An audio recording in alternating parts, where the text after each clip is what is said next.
What we've seen in the last several weeks is that an emergency can take a family who was making it, paying rent, putting their kids through school, taking care of all of their priorities, can put them in a food line. So really how we are becoming more economically resilient, I think is important for vulnerable populations in our country.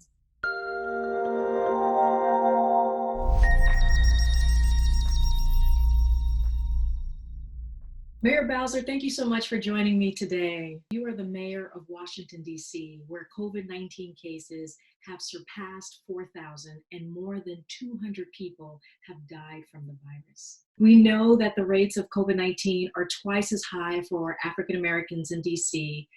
What are you doing to address this disparity? It puts a really bright light on health disparities that have persisted in our city and indeed in our nation, not just during this pandemic, but for decades, if not for generations. And it's very important now that we commit to using our recovery to very specifically address those disparities locally and nationally. But right now, our focus is on how we save lives during this pandemic. And we're doing some very specific outreach to vulnerable populations, seniors, people with underlying health conditions. First Lady Obama reached out to me early on to say, what can I do to help? And she's going to be doing a robocall with us that follows a piece of mail with all of our testing sites. So we think it's really important to talk specifically to our vulnerable populations. How do you balance people's health and the pressure to reopen the local economy? Well, they go hand in hand. And so we can't have a thriving city or thriving economy if our hospitals cannot take care of very sick people.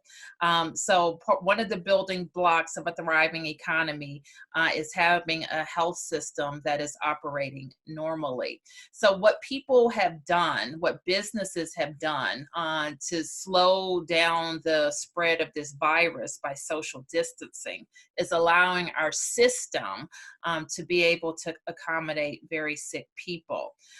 And that is a building block, as I said, of a thriving economy. Now, clearly, when you run a city, you need people to be working. You need businesses to be thriving. And that's where we were as a city going into this pandemic. And we want to get people back to work and get businesses open again. But we would do everybody a disservice if we didn't do it in a safe way that the science supports, because we could see this virus bounce back. Has the peak arrived and we're just waiting for a second wave? Where are we with that? Well, we haven't seen 14 days of declines in our positive cases. And everybody agrees, even the White House task force, is that's what you need to see to show a decline in the virus, which will soon be followed by a decline in hospital cases. So we need to see that 14 days of decline. What I've talked about frequently is that early models suggested that we would have many thousands more cases than we do right now.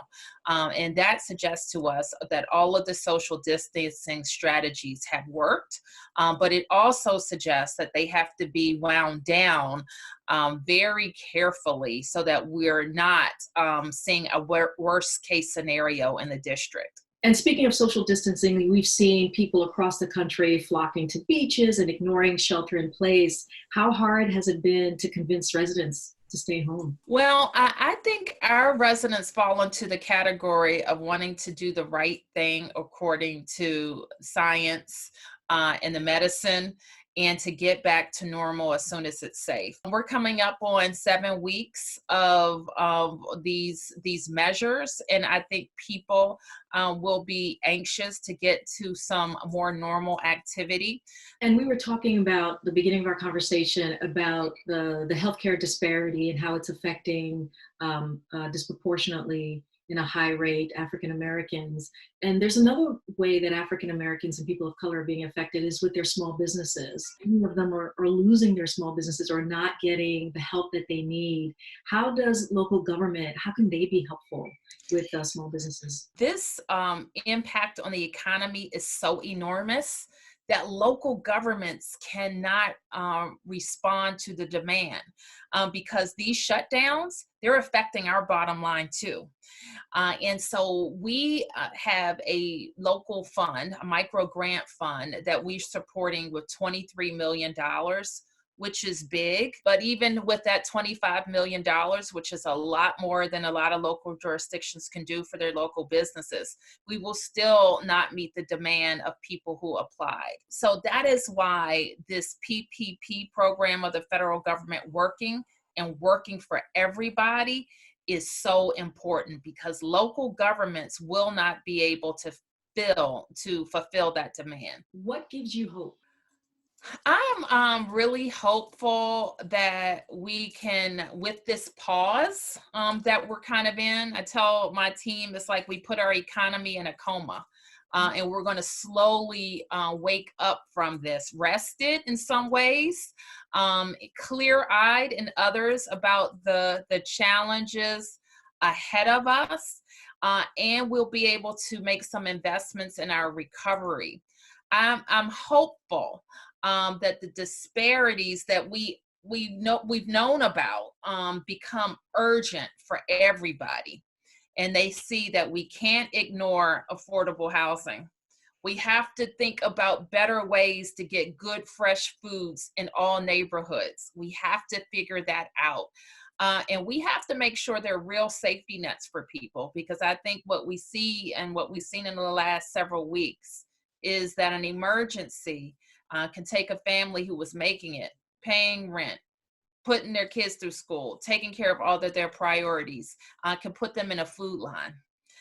So really how we are becoming more economically resilient, I think, is important for vulnerable populations in our country.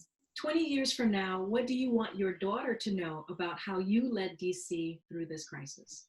I want her to know that we saved lives, and that our focus has been on people that other people wrote off, and that we really focused on how to save the most vulnerable among us, and make sure if we ever face this again, that our city, our people will be more resilient and able to not only survive, but thrive afterward. Mayor Muriel Bowser, thank you so much for your time.